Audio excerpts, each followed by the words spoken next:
No, that's not me, folks. You're looking at Connor Dog, who was sent to Konami to play an hour's worth of Metal Gear Solid 4, but this is specifically the remastered collector's edition.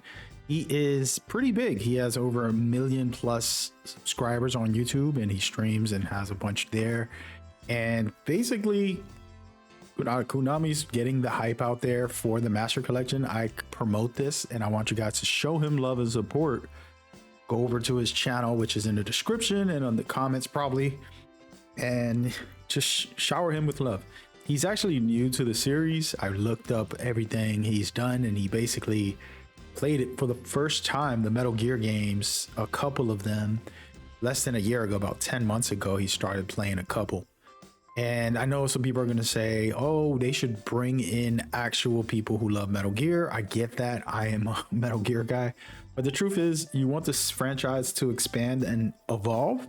Oh, you got to support them using these high profile creators, because the more people will be aware of the series, the bigger the series can get. So I actually love this strategy, and I think Konami's did the right thing. And now before we get into more details, I wanted to take a break and talk about this interview here. They really didn't mention anything that's new. You're watching the subtitles.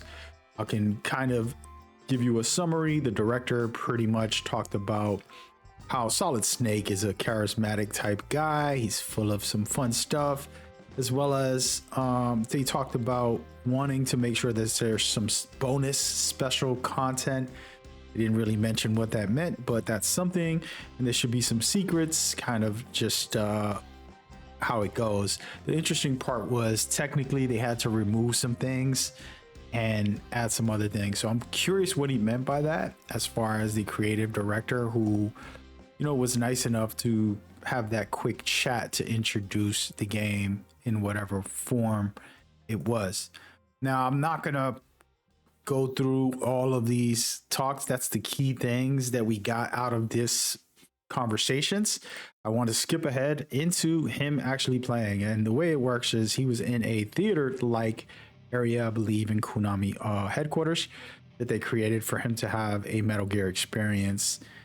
And just so you guys know, you know, these are amazing places. They're made for them to watch films, do presentations and stuff like that. And so I'm assuming, you know, he's getting that full throttle.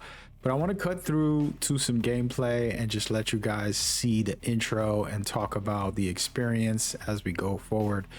Visually, again, I watched this in 4K. You're watching it at 1080 on my channel because I didn't want to fully upload the 4K. You can watch his stream and see what you can get. There's a lot of small details. I would have to make a couple of different videos breaking down the details as far as more enhancements, as far as textures and even emotions on someone's face that can probably be much better. Remember, this isn't a remake. This isn't anything like that. It's just a, you know, updated edition. Let's just say. The thing is Konami hasn't put out every detail on what that means as far as the technical side, but in my opinion, I'm assuming they're going to go next level with all of this in the near future, and then you'll be able to understand the exact technical upgrades that they had, whether it's the visuals, the sound enhancements, and things of that nature. So pretty good. Now, the other side, I hate to say this, and again, be nice to the guy. He's new to the series, and, you know, we all have to start somewhere. He basically doesn't know how to play stealthy, and he gets caught a lot, which I think could be fun and interesting to watch someone do that. I've played that way in Metal Gear, just to see like a running gun style, also just clumsy, kind of goofing off, and it is fun. There's some fun to be had, you know, so I don't think there's anything wrong with that, in my personal opinion. But you guys let me know in the comments. Are you interested in watching guys like that are just kind of figuring it out? Let's just say. But one thing I can say, just from the visuals from the outside looking in, of course, this definitely looks sharper. I play this game on the original, and I also play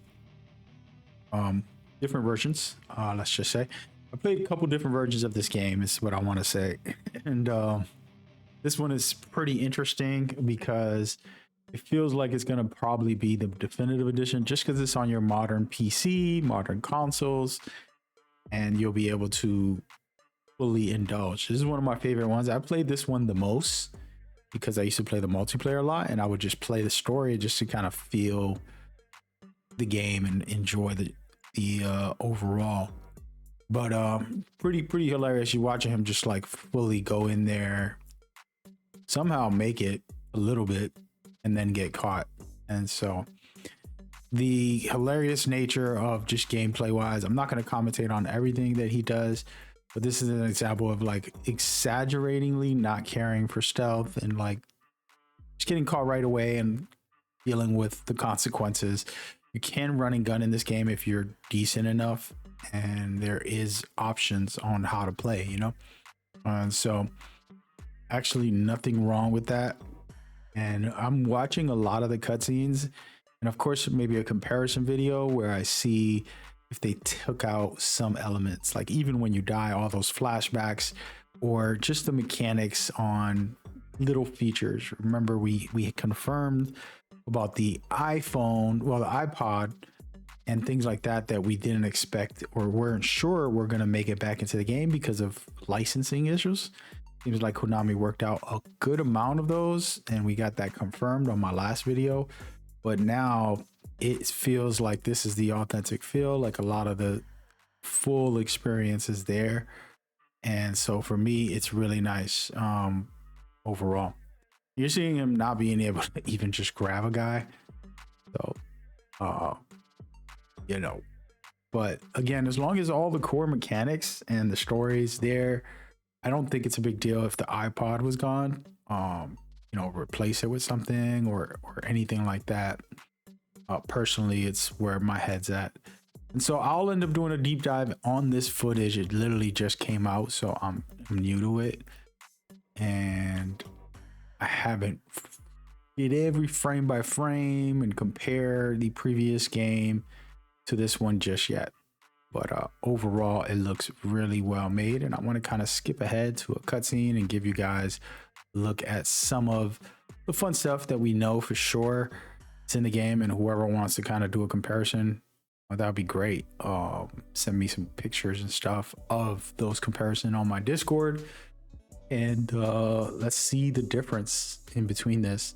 One of the cool things is that this game has plenty, and I'm skipping ahead to a couple of cutscenes, plenty of really interesting characters, and their designs, you know, staying true is very important in my opinion. And I do believe all the voice acting and everything hasn't changed much. We've seen in volume 1, it pretty much ported it directly, and I believe that's where this one is at as well. So we should be happy about them not sacrificing the experiences for others. So that is a plus. And a couple things I want to know before we get into all of it. Of course, this is going to come with the screenplay book and the digital master book. I've talked to you guys about this for the previous volume 1, and it's nice that it's coming back because it is really good to have those kind of things for sure be in the game. And one of the best things that they have that I actually didn't mention here is the database. The database was somewhere I spent a lot of hours, and it's actually where I learned how to connect everything even deeper than I already have, because I've been a hardcore guy for a while. But that is a fun feature, and we'll talk more about that soon. But there's plenty things to be excited for with this game. Not only, you know, part 4, but you get Peace Walker, which to me was the greatest handheld when it originally released. And so you should be good, as well as the soundtrack. Those are the main 3 things I think we should all be excited for. It's a good time overall. And again, this is just a promotion, guys. I'm hoping Konami does a demo. They didn't do it for Snake Eater. They didn't do it for pretty much anything, but it's a different time. I feel like maybe they want to kind of get this out there to the world. So maybe they'll do something like that, because part 4 was epic, and it'll be cool to kind of go through some of the game in like an hour demo. But more people play this, the better we can get as far as seeing what changes are made. And I'll do deep dives into that. And the last thing I want to mention, it's an important one, is they have a new team. They basically announced that they're going to be having a dedicated Metal Gear dev Twitter page, and basically any information you want about the collector's edition, the master collection, I'm sorry, and the Snake Eater remake, you can find it at the Metal Gear dev channel, which is gonna be the most critical, in my opinion, as we go forward. So just keep an eye out on that, and I'll probably put that in the description as well as Connor Dogs here. My commentary is all educational, trying to give you guys a look at some of this and let you see what they're doing. And overall, he played a decent amount, and we got some decent footage to go through. It would have to be a big sit down for me to take a couple of hours of breaking down the original and this one, and we might just do it on stream one of these days. So join me, leave a like, subscribe, and comment, show support, and we're locked in for this remake. I might be doing a giveaway for this soon too, trying to keep it minimal, but we'll have one. So let's lock in. All right, see y'all on the next one. Take care.